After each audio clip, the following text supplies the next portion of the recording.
Okay, I guess we can begin. Hello, everyone. Welcome to our job search panel discussion.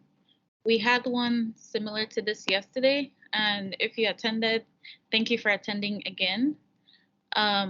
Today, we have some of the panelists from yesterday.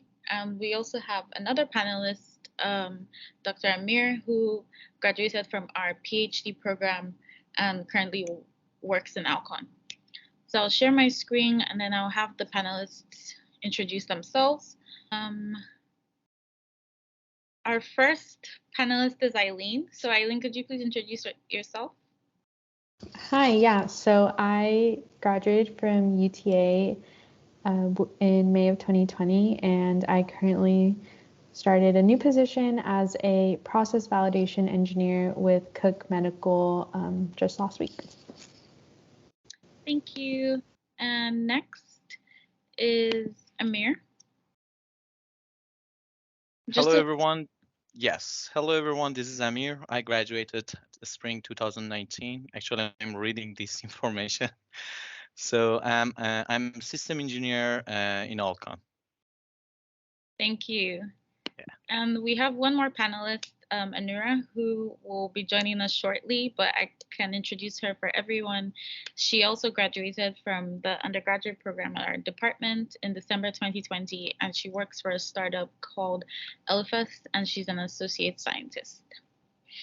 Okay, so we'll jump right into the questions. And for the first question, starting with Amir, please could you tell us a little about your job experience?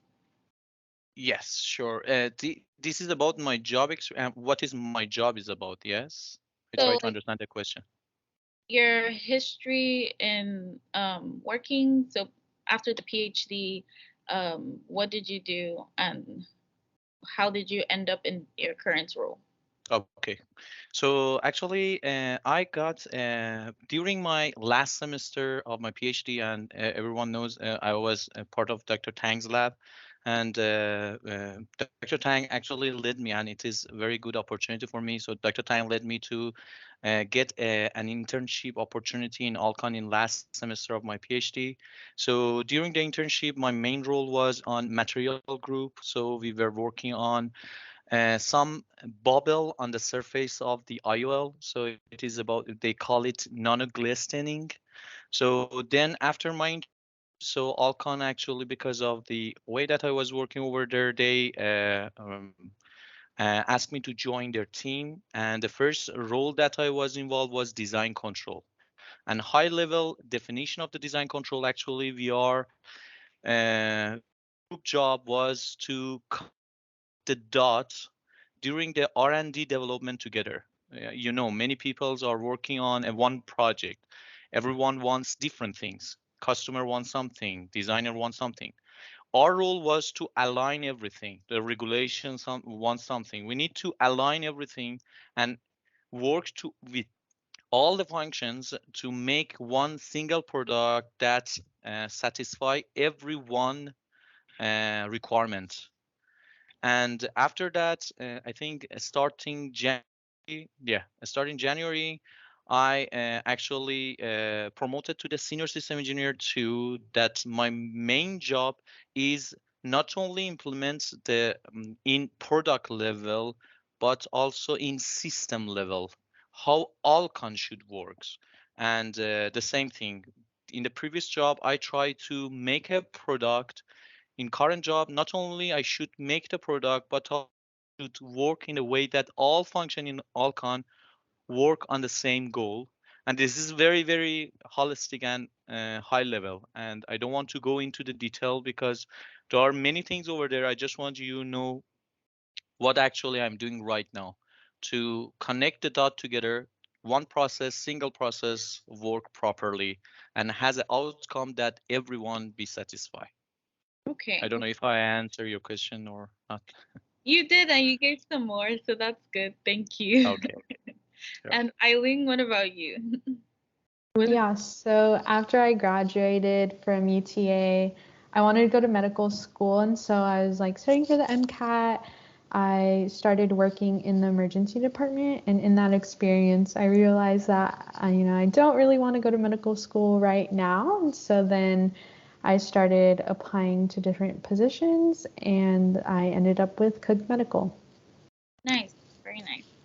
Okay, and I think Amir has already told us what his day-to-day work is like, but if you would like to say some more, you can go ahead and just tell us. Do you oversee No, people?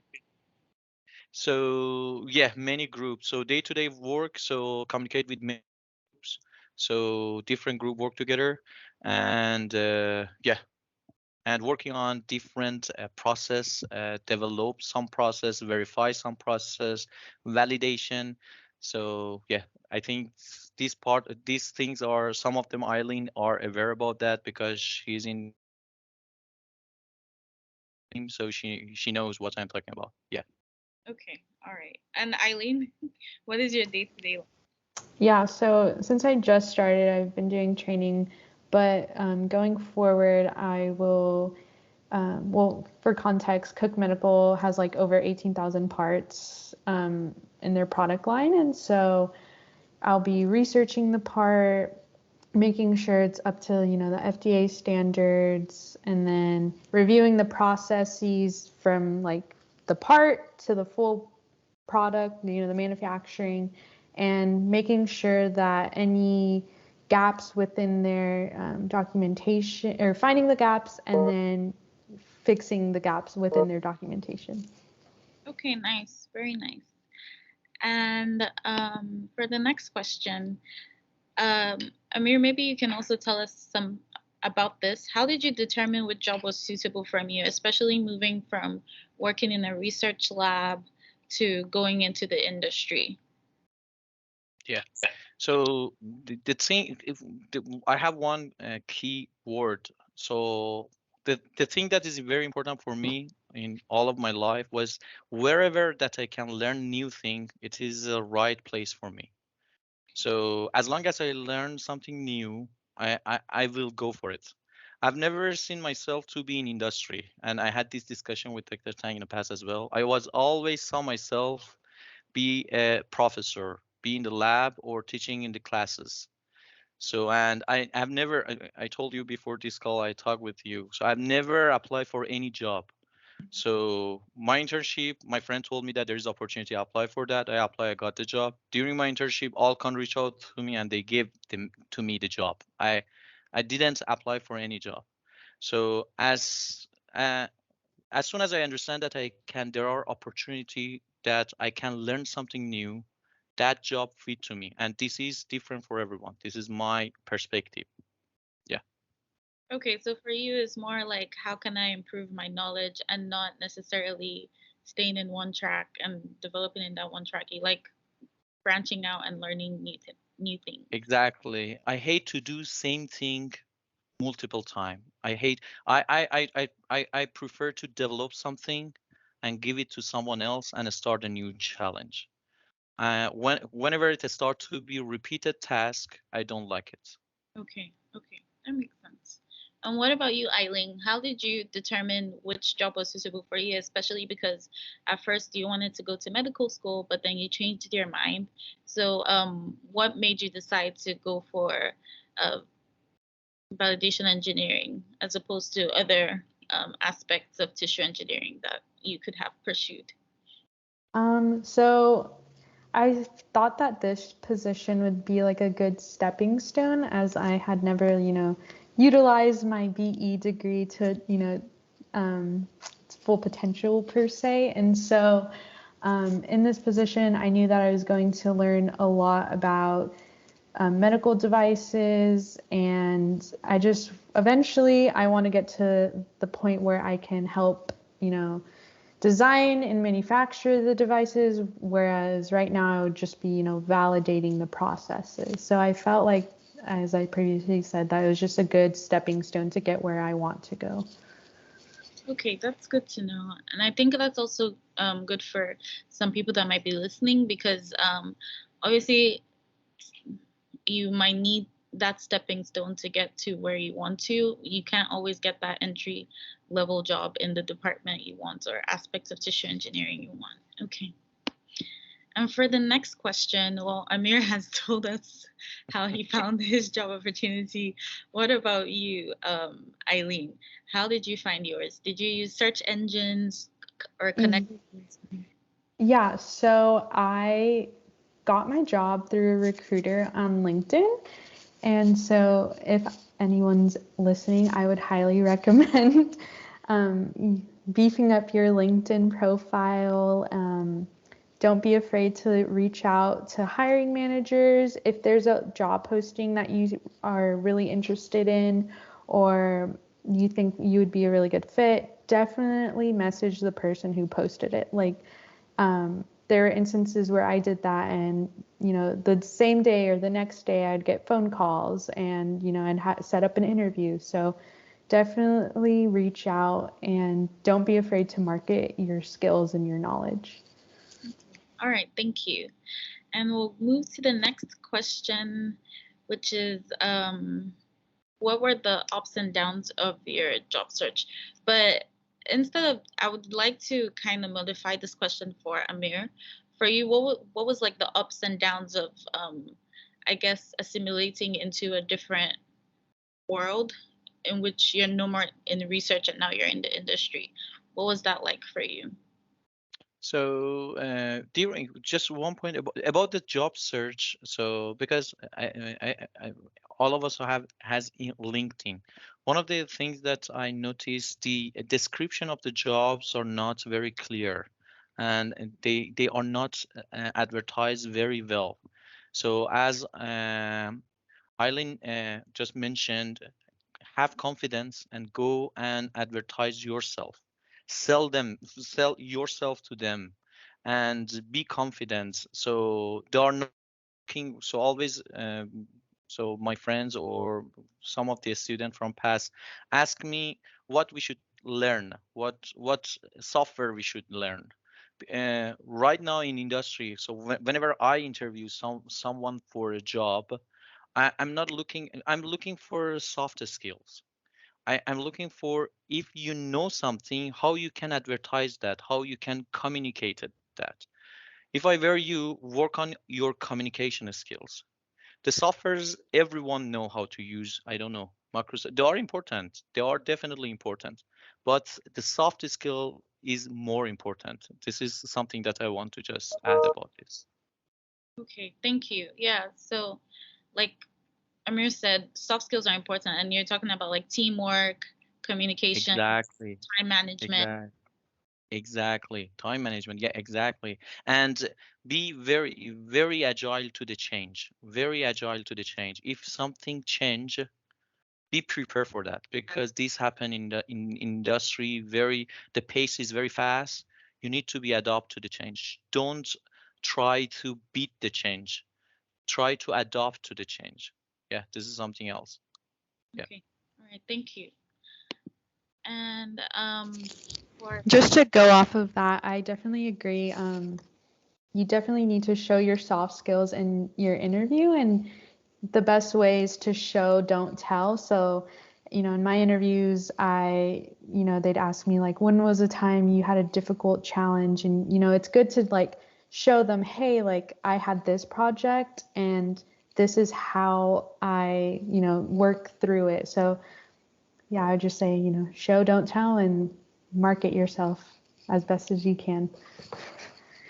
that's a good way to put it. Thank you. And for you, Eileen, did you have to compromise on what you wanted when job searching? You mentioned that you picked this particular job as a stepping stone. Did you have to compromise on anything else? Um, I know I work 100% remote, and I know some people would love that, but personally, I like to leave my house, and so I was like, okay, I mean, it won't be that bad. It does come with its perks, so I feel like that is something I kind of had to compromise on. Okay. And for you, Amir, you mentioned that you've interviewed people for some positions. So, what would you say that the company was willing to compromise on in terms of who they were looking for a particular position? So this is depend on the positions, but mostly I saw many situations that they compromise the technical skills and towards someone who has very good soft skills. And recently in Alcon, this is the new no, I don't think this is a new practice. I don't know this is a new practice or not, but many of the job interview in Alcons, most of the questions coming from the HR, they are just on soft skills. I can tell for 70% exactly the same question that they ask about from Eileen. So what you are doing, for example, during the conflict, how you can manage the risk of the change, something like that. They're not looking for many technical things. So and this is not valid for 100% of job. Definitely, we have some jobs that they need to be very technical. For example, in our optic groups, because our company base is in optical industry, in eye industry. Definitely, we need some optical, highly detail oriented technique people in that functions. But for many, I can tell for 60 to 70% of the job, so they are looking for soft skills and how to, and especially in Alcon, we have 12,000 people communicating in this big company. It is not easy. So and it is not, I'm international. The English is my second language. It is the communication is not about the typing or writing, reading, or I don't know, writing an email. Communication is about what is in your mind. You can easily transfer that to someone else. If someone else supposed to do the same job based on the job aid that you write, he or she can do that. This is very important. The communication skill is very, very important, and I saw examples that during the job interview, personally, I prefer someone who has very well uh, in communicating, high communicating skills over someone who has very good coding skills. I prefer the first one in my group. Okay, so it's very important to have the soft skills, especially so you can, I guess, assimilate into the culture of the company and also get along with the team members. Exactly. Yeah. Exactly. Okay. Exactly. And for the next question, Eileen, how long did it take you to find your current job? I think it took like a month and a half. I know I mentioned this in the panel earlier in the week. Like, I was submitting a crazy amount of applications on LinkedIn. If you are aggressive, like, you can hopefully get it done, or find a position pretty quickly. But I know, like, some people it'll take 3 to 6 months. So it just, depends on how many applications how are you putting in and how many job postings are out there as well. Okay, thank you. And we have a question from the audience for both of you. But Amira, I'd like you to start to speak on that. How do you think people can learn to improve their soft skills while they're still studying, while they're still doing their education? Very, very, For you. very tough questions. But the practice that I try to have is keep so always I try to answer the questions high level. And because I believe there is no any recipe that you can follow and reach to the purpose of that questions. I can, and I don't think I can share my experience, but it is not a recipe that works for everyone. At the same time, I can share what is the high level view or perspective that I have regarding the communication. About the first part, take put everything that is in your mind, anything, everything, in your notepad or in somewhere, and then try to scoring them. Which one is important and which one is not important? Which one is if I not communicate them can impact on other people, and which one if I communicate them it's not impacting other people. Because I saw emails people sent to me. This is one page 100 lines email. I will never go over that. I do not have time to go and read that. If the person before sending that email just each line score that, So I just communicate the score number 10. Many of that deleted. So at the beginning of my job, I had this problem because all of us from academia, we love to write. We wrote a lot of papers. We need to describe how to do that. But in industry, you are not writing a discussion for your paper. You want to just get the thing done. So this is a practice that personally I do. So first draft, then scoring each line to see if it convey any message to the audience of that email. And second thing is know your audience. Who is your audience? It is very, very important. Are you typing to the manager? Are you emailing to the manager? Are you emailing to the technical people? Are you emailing? So what level of information they want? For example, the scope is very important. Every email that you are sending, you need to know what is the scope of email. And these two practices are the practices that I keep trying to do to reduce the conflict and add value and remove non-value added conversation. We have a training, and another thing that you can attend, black belt training or Six Sigma, Lean Six Sigma. There are two uh, prophecy. One is Lean, and the other one is Six Sigma. Lean remove the hole or make the path for you, and Six Sigma remove the variation. And in these two training, if you can take it in LinkedIn, these training help you to, one part of that is to find your stakeholders and how to work with them and how to remove non-value added steps from your process or your thinking. These two, I definitely recommend these two training to get. I don't know if LinkedIn has this training, but if there is, please go ahead and take it. Very helpful. Okay, thank you. And speaking of those trainings, would you say that if you have that on your resume, would you say that sets you apart from other people that also applying for the job? Exactly. Because these two training mainly focus on your soft skill as well, because not only technical skill, but also soft skill. So, for example, part of that training is brainstorming, how you brainstorm for a project. And part of that is how you identify your stakeholders, how to communicate with them. So these two training, definitely recommend this two training. I don't know for black belt because in Alcon they are project based. If you can add more than 200,000 value to the organization, then you will be candidate for black belt training. I don't know how it works in LinkedIn because you do not have a actual project to show that this thing was practical for you. So but and it has three grade: yellow, green, and black. So but I saw some advertisement. I have never deep into that thing, but I saw some advertisement in LinkedIn regarding the green belt training and yellow belt training as well. Yeah, definitely go for it, definitely. Okay, thank you. And also, maybe Eileen, you can answer this.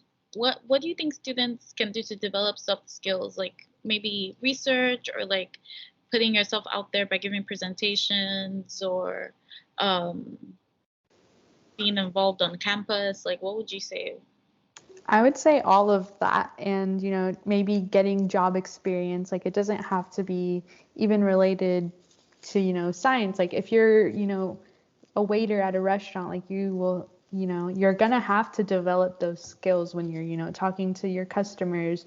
So I think, just gaining any type of work experience, but on top of that, at school, I would say, start giving presentations, or if you're writing an email to a professor, like what Amir was saying, like just get to the point. Like when you're in industry, things are moving fast and people don't have time to, read a whole essay in an email. Like if you want something, just, go out and say it. I know for me, at least, I like to be direct in my emails.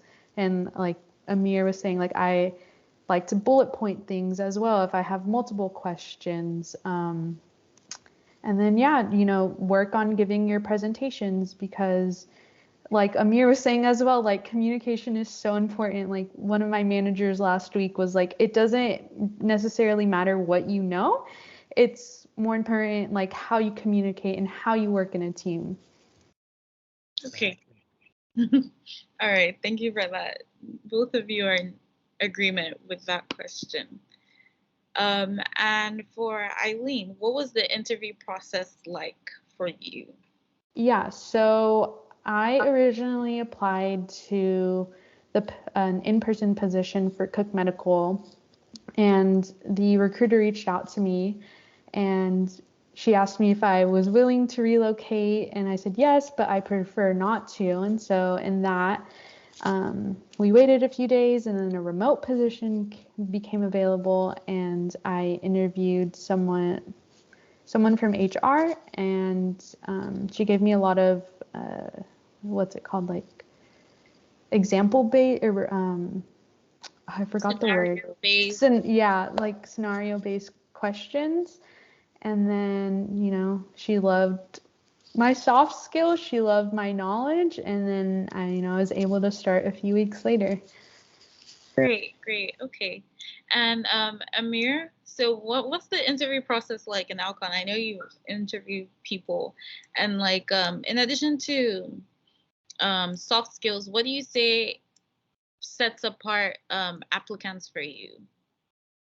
So during, although I did not apply for a job, but I have interviewed 3 times in my life, and 3 times, and each time 6 people. It was a very in Alcon, so I don't know for other other companies how it goes.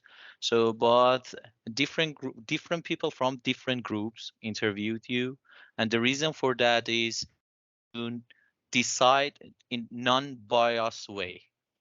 So, and they are looking at you and looking at your qualification from different point of view. So for interviewing, so definitely some scenario based questions. So and then during the interview we take notes and high level. So what the applicant asks us, and then HR will score them, and based on the score, so there are and we have one person from HR as well to uh, uh, interview, and is a part of the interview committee, so to interview the applicant. So s- um, I don't know. So did I answer your question, or Yeah, any other points? you did. You Okay. Yeah. Thank you. And okay, this question for let's start with Eileen. Did you have to negotiate a salary? I know because I spoke to some people about what scares them the most about job searching, and a lot of people tell me it's when it's time to talk about the salary. Was that something you had to do, or were you just like, okay, thank you, especially for like women and I guess um international students as well? I'm sure they'll be curious to know. Yeah, so the way Cook Medical works, it's like a tiered system. So they just told me like, hey, with this amount of experience, you're gonna start here, and then so yeah, it just was based on experience. So it's kind of like everyone starts out on an equal playing field. So I was lucky in that sense because I know I was like really, really nervous about negotiating as well. So I can't really speak on that process.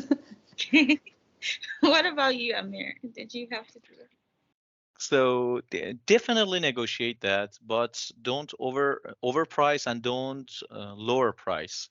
Always do your search, and all of you may know, so there are a lot of resources in the web that you can see what is your base salary. One of them is Glassdoor or Indeed. These websites can give you some numbers, and when you have a number and when they offer you a number below that number, go and negotiate and try to get that number.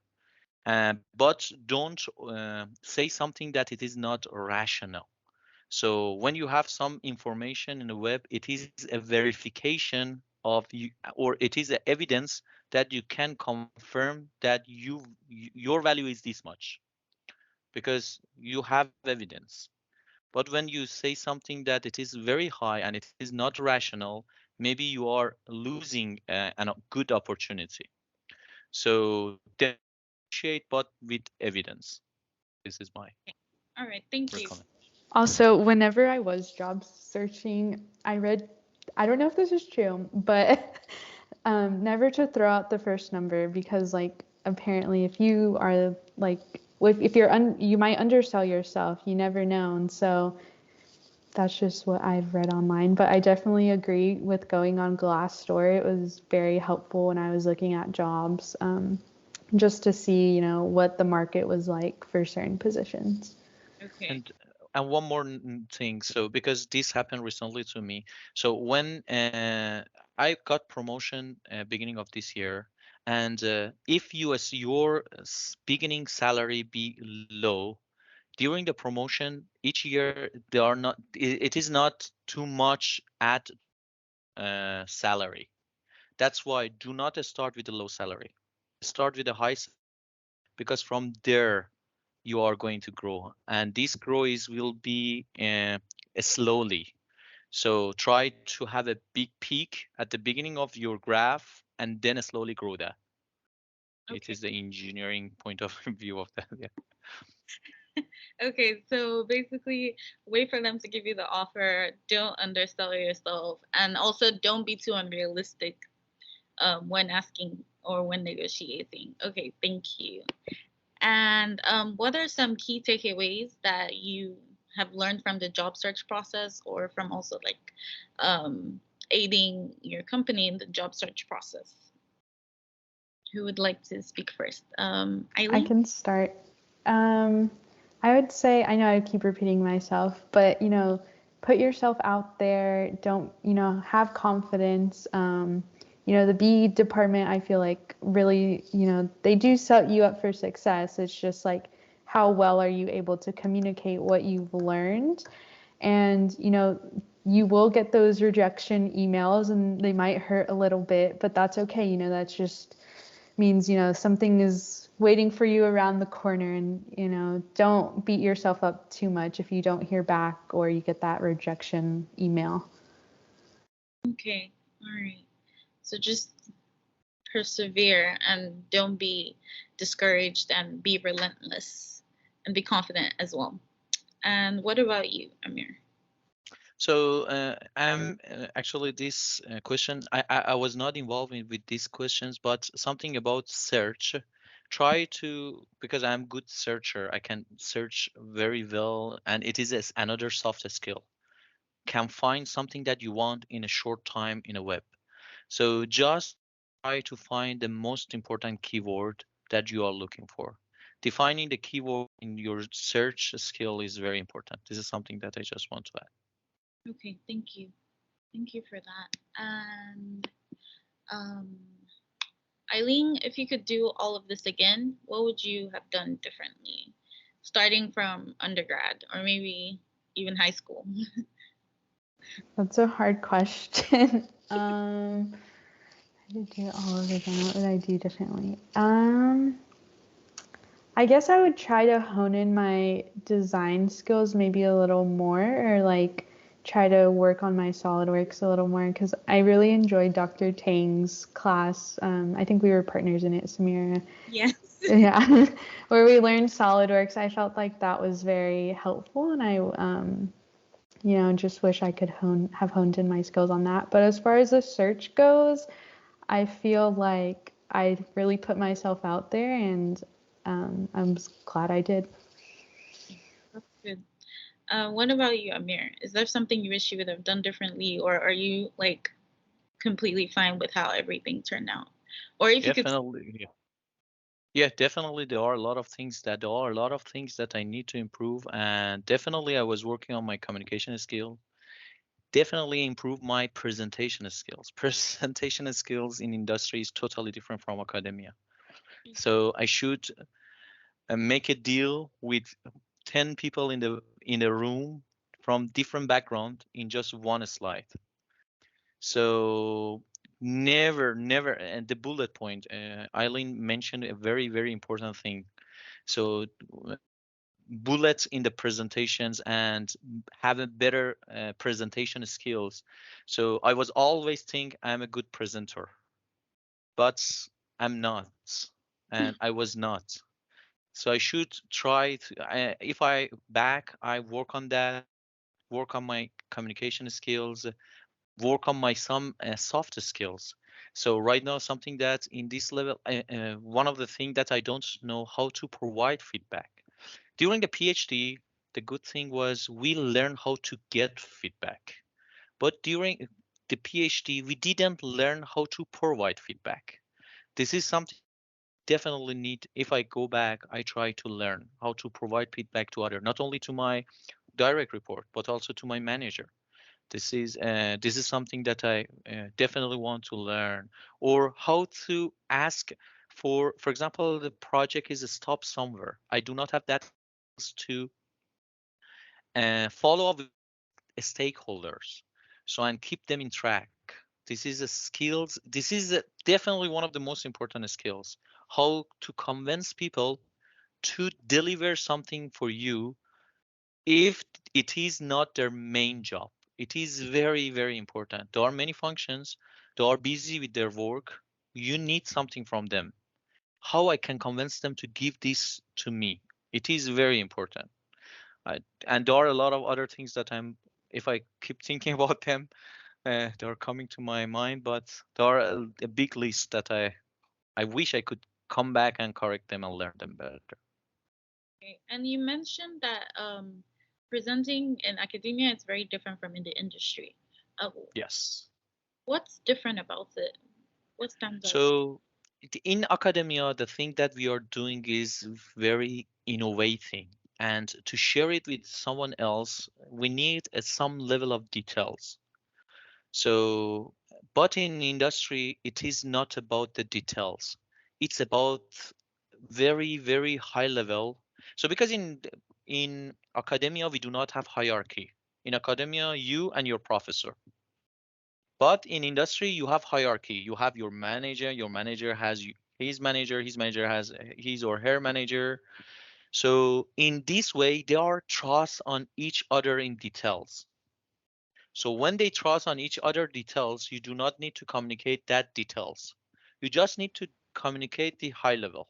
Just one slide. And there is a rule in Alcon. If your slide has more than 5 bullet points, don't present that to your manager. Don't present that. Really? Make it 5. Well, really, at least in our group. In our group, this is the rule. So because I'm not smart, but they are smart, and by looking at one slide, so if it is more than 2 minutes, elevator speech. So if it is more than 2 3 minutes, forget about it. Don't mention it. Go and make it lean and just communicate the most important thing. But in academia, you need to go through material, Mhm. then material and method. What I have done? These are my problems. These are solutions. I should do that, and I will give you this. So five, 7 bullet point. In industry, I should do that by this time. Just this, Mhm. Okay. not any other first 5 steps. Okay. So the details are not so much important. It's just about getting your point across and getting the job done. It is important. They trust on you. It is important. Details are always is important, but they trust on you. You do not need to communicate them. If they ask, you answer. But if they don't ask, don't bring it up. Okay. All right. Thank you. So yeah. So now I would like to take questions from the audience. If anyone has some questions, you can raise your hand. Yes, Cynthia has a question. Yes, Cynthia. Hi, Eileen and Mir. Great talk. I learned so many things from both of y'all. And I'm currently a student at UTA. So my question is, I've heard that people say that the interview process is also a chance for you to interview the company or whatever organization. So do you have any advice or anything that you've learned since you started that maybe I should have asked them about this, or maybe you did ask them about certain things? What are the kind of the things you look for in a company? Could be your personal preference or just in general. Thank you. Thank you, Cynthia. Yeah, so for me, like them being flexible was a big deal, because, I'm a human, sometimes I have to go to a doctor's appointment, or, how collaborative. This is a question that I would always ask whoever was interviewing me, like how collaborative is the team and the company? Because, I like to work with other people, but I also like to not be micromanaged. So that was something that I also looked for. Yeah, so I don't know about what Amir thinks about that. Yeah, exactly. These are very important point. And before I go there, Cynthia was in Alcon, and she's one of the people that I always tell others very, very high soft skills. Awesome. And definitely technical skills. Great. And for the person, the first thing that I is important for me is the scope that a company works. Second thing, the communication skills between top level to lower levels. So what is the culture?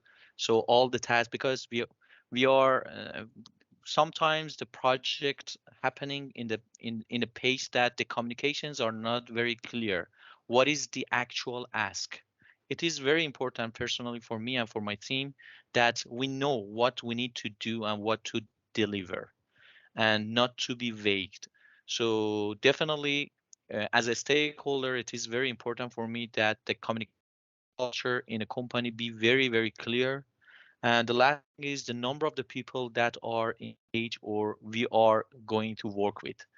Personally, I prefer, I'm in a big company, but I prefer to work in not very big group, because the problem with the big group is the impact of the group will be diluted. I want to be in very concise group, and the impact of my job or territory be very, very clear, that whenever we want to talk about our function and whenever we want to get something from other group, be very solid and exactly ask, this is our group and we are doing this very clearly and we want this from you. It is very, very important to have concise definition of the role. In my previous role, it is not that big change. I'm in the same group, just promoted, and the scope of the job has been changed. But in a previous position that I was, design control, the role are not very well defined. And when this happened during the big meeting, they they just call your function name. But because the role was not clear, you do not know, am I a person who is responsible for this job, or this is someone else's job that I need to jump in? And when the responsibility come, the liability, it's the liability. So later, we are in medical industry. If later something happened during audit or during TUV audit or during FDI audit, if something bad happened, I should own something that related to my role. And when it is not very well defined, I cannot defend my function or my role. Yeah, this is very important Thank for you me. for Yeah. your answers, and thank you, Cynthia, for that question. And Mutinta, you have a question? Yes, thanks, Samir. Thank you, Amir and Eileen, for giving the talk. I'm really learning a lot. I want to go back to something Eileen said as far as what she would do differently for undergrad, and she mentioned that she would hone in her design skills. I wanted to find out, like, if you do have a lot of maybe SolidWorks designs, or you do a lot of work with CAD, how do you suggest we showcase that to employers and basically show that to them that I'm really good at this skill? Yeah, so a lot of times when you are applying, you can submit like a portfolio, or you can do like you can add attachments. And so I would probably recommend doing that. And you can also add in, projects and attachments on LinkedIn. So that would also be a good way to showcase your skills. Yeah. Amir, do you have something to add on to that? And No, no, it is very detailed for me, and I'm not good in CAD also. So no, I think she very well covered that. Okay. Okay. Thank you. And thank you, Matinta, for your question. Oh, yes, Dr. Cho has a question. Yes. Hello, Hello, Dr. Cho. how are you? So before I say anything else, again, my sincere thanks to you, Amir, Aline. Samara is doing a great job too. Thank you. Thank you so much. So Thank you. I really appreciate you being there and trying to help those who are soon will be looking for a job. So my one of the questions I was just intrigued by is that the now that you got your first job, are you still working on developing your network for future opportunities?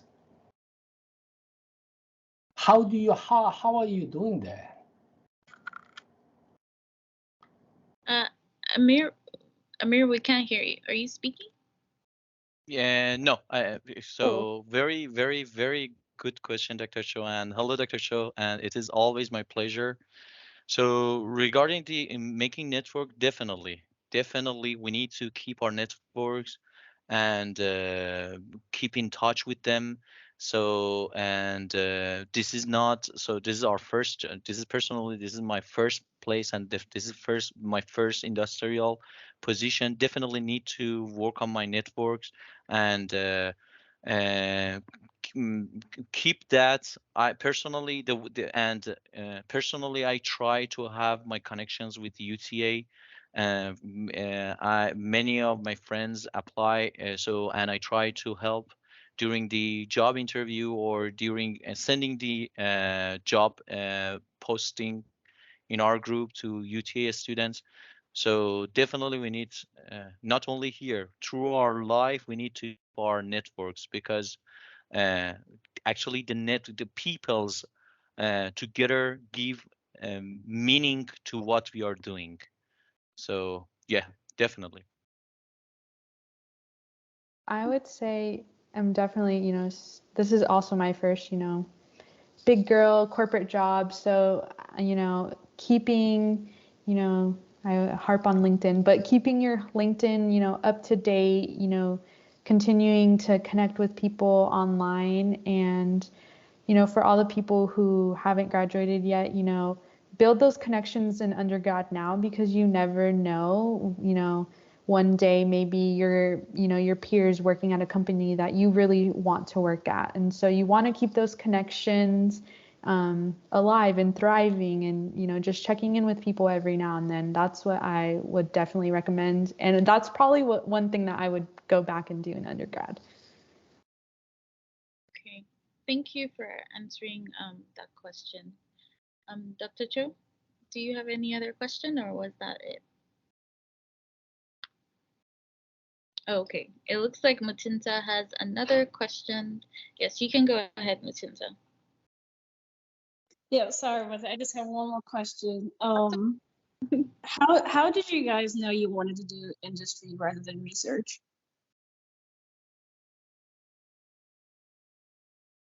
So this one I can go first.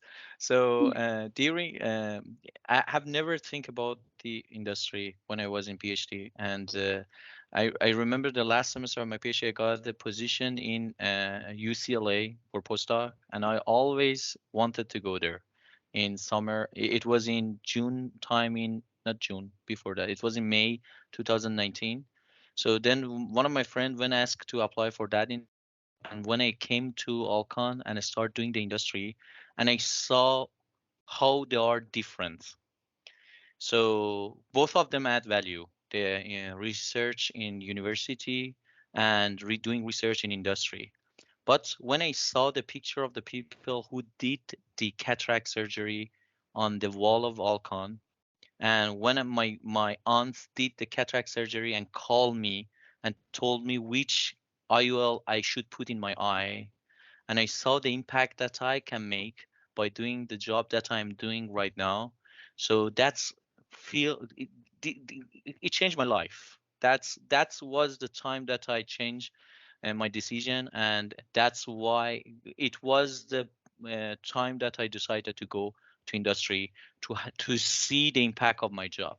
During my PhD, I work on cancer trap and on recruitment of the cancer. It was very interesting, but and it was Dr. Tang is here. Sometimes on Sunday, Saturday, I came to the lab because I love the things that I was doing at that time. But one of the things that I couldn't see, and it is because it is in development time, was it is very far away from implementation or using by human being. And I maybe when I'm 40, or maybe when I'm 45, I can see the impact of that research, but I cannot immediately see the impact right now. That's why I choose the industry over the research. That's a I thought. I agree with Amir. You know, when I was in undergrad, I was a research and development intern, and you know, I did an honors thesis, and so for me personally, like I just didn't, you know, find research all that interesting because, you know, it does take a long time to see, you know, the fruits of your labor, whereas industry, it's like not immediate, but you can see it a lot faster compared to research. And personally, like I never really saw myself, you know, staying in a lab all day. And so I think the only way for you to really know is just to try it out. Like, don't be afraid, you know, spend a semester in a lab somewhere or go intern somewhere, you know, like you'll never know unless you try it. Okay, thank you.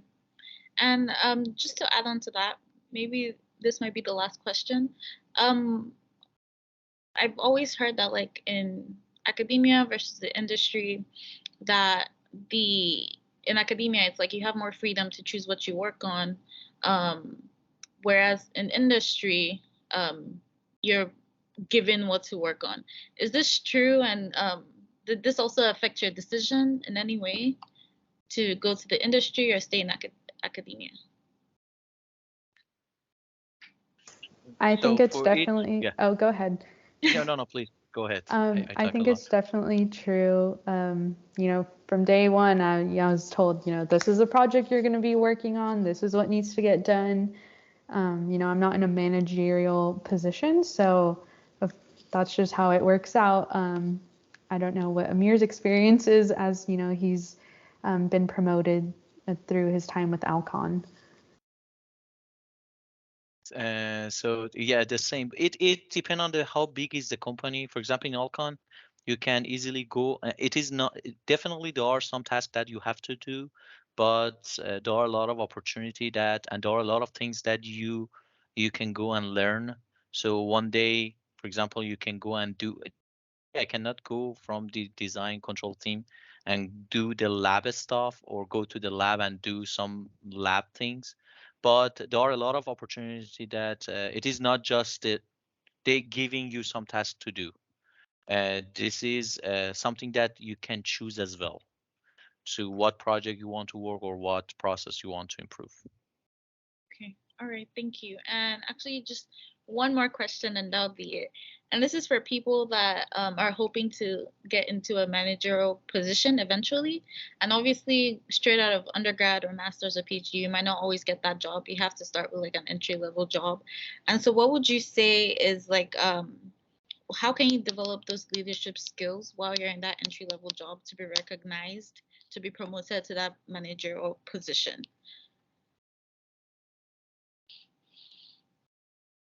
So I can go for it. So one of the most important is flying from 2000 2000 feet from the ground to the very details.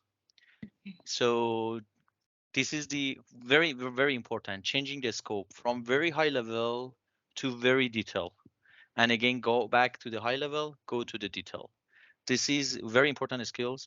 If some people are very, especially the people who works in the lab, they are very detail oriented during the communication, they cannot communicate very well high level things. At the same time, I saw some of the manager that are solely on high level. They do not know any things about the details, so they cannot help you to improve a process when they are not very involved in the detail. A good manager is someone who always fly very high at the time that they want go very deep to the detail. Yeah. Okay. So hone in on your skills based on like the details and also on the high level skills. No, like the big picture. Okay. Yes, know the big picture and know the detail. Yeah, definitely. I would agree with that just because my direct manager, I feel like, is always busy, doing the big picture stuff. And sometimes he doesn't have the time to, dive deep with me on the details. And so, I'm having to reach out to other people for help on the smaller details. So I think that's a really great point, Amir.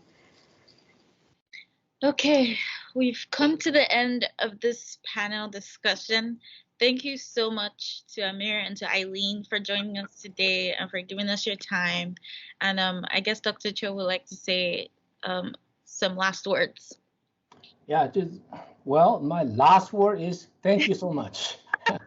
This is a terrific chance, not just to look at the successful graduates we have, but they are showing, they have this posture of now giving it back to the students that we have now, and they can benefit from what you have gone through.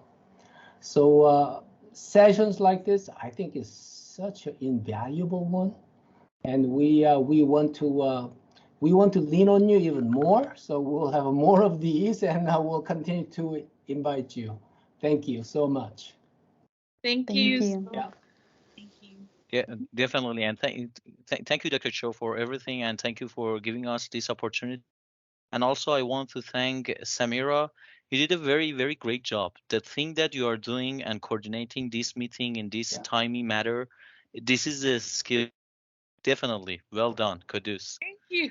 Thank you for the recognition. Thank you so much. I'm Well happy. said. Yeah. Okay. All right, guys. Thank you very much. Okay, Thank you, everyone. Thank Have a good one. you. Bye-bye. Take care. Bye-bye. Okay, thank you. Okay, bye.